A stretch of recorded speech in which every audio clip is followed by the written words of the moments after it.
പ്രിയ വൈദിക സഹോദരങ്ങളെ, പ്രിയ ദൈവജനമേ, നമ്മെ സംബന്ധിച്ച് വലിയ അനുഗ്രഹിക്കപ്പെട്ട കാലഘട്ടത്തിലൂടെയാണ് നമ്മൾ കടന്നു പോകുന്നത്.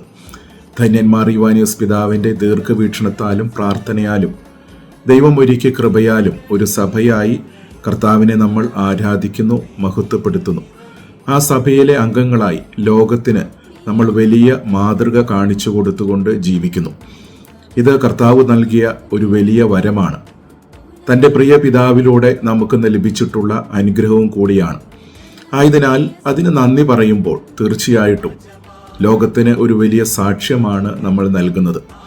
നന്ദി പറയുക എന്നുള്ളത് നമ്മുടെ ജീവിത ചൈതന്യത്തിലൂടെ, നമ്മുടെ പ്രവൃത്തികളിലൂടെ, നമ്മുടെ ശുശ്രൂഷകളിലൂടെ ലോകത്തിന് മാതൃകയാകുക എന്നുള്ളതാണ്.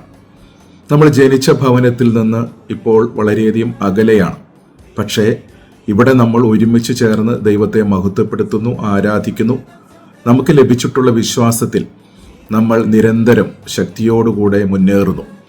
അതിന് നമ്മുടെ പിതാക്കന്മാർ നമ്മെ ഒരുക്കി. നമ്മുടെ വൈദികർ, അൽമായ പ്രേക്ഷിതർ, നമ്മുടെ കൂട്ടായ്മകൾ, നമ്മൾ ക്രമീകരിക്കുന്ന എല്ലാ കാര്യങ്ങളും അതിന് തണലായി നിന്നു. ആയതിനാൽ ഈ വിശ്വാസത്തിൽ നിരന്തരം നമ്മൾ മുൻപോട്ട് പോവുകയാണ്. ഗൾഫ് റീജിയനിലുള്ള മലങ്കര മക്കൾ ഒക്ടോബർ മാസത്തിൽ ഒരുമിച്ച് കൂടുമ്പോൾ അത് ഒരു വലിയ സാക്ഷ്യമായിട്ട് ലോകത്തിന് കൊടുക്കാൻ സാധിക്കുന്നുണ്ട്. ഒരു വലിയ ശുശ്രൂഷയുടെ ഭാഗമായിട്ട് നമ്മൾ മാറുകയാണ്. ഈ കൂട്ടായ്മയിൽ സഭയുടെ തലവനും പിതാവുമായ മൊറോൻമോർ ബസേലിയോസ് ക്ലീമിസ് കാതോലിക്ക ബാവ സംബന്ധിക്കുന്നു. സഭാ തലവൻ തന്നെ നേരിട്ട് നമ്മുടെ ശുശ്രൂഷകൾക്ക് നേതൃത്വം നൽകുന്നു, നമ്മുടെ കൂട്ടായ്മയ്ക്ക് അനുഗ്രഹം നൽകുന്നു. നമ്മൾ ഒരുമിച്ച് കൂടുമ്പോൾ ഒരു വലിയ ചൈതന്യം അവിടെ നിറയുകയാണ്.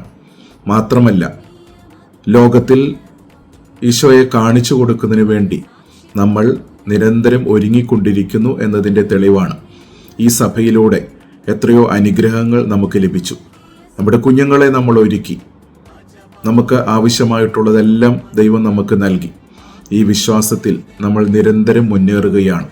സുഹൃതം 2025 എന്ന പേരിൽ നമ്മൾ നടത്തുന്ന ഈ കൂട്ടായ്മയ്ക്ക് എല്ലാവിധ അനുഗ്രഹങ്ങളും ഉണ്ടാകും എന്ന് നമുക്ക് ഉറപ്പായി വിശ്വസിക്കുകയും അതിന് തയ്യാറാവുകയും ചെയ്യാം. അതിലൂടെ ഒരു വലിയ ചൈതന്യം നമുക്ക് ലഭിച്ചുകൊണ്ട് ലോകത്തിന് സാക്ഷികളായി മാറുന്നതിന് വേണ്ടി ആത്മാർത്ഥമായിട്ട് നമുക്ക് ഒരുങ്ങുകയും പ്രാർത്ഥിക്കുകയും അതിൽ സംബന്ധിക്കുകയും ചെയ്യാം. ദൈവം നമ്മെ ധാരാളമായി അനുഗ്രഹിക്കട്ടെ.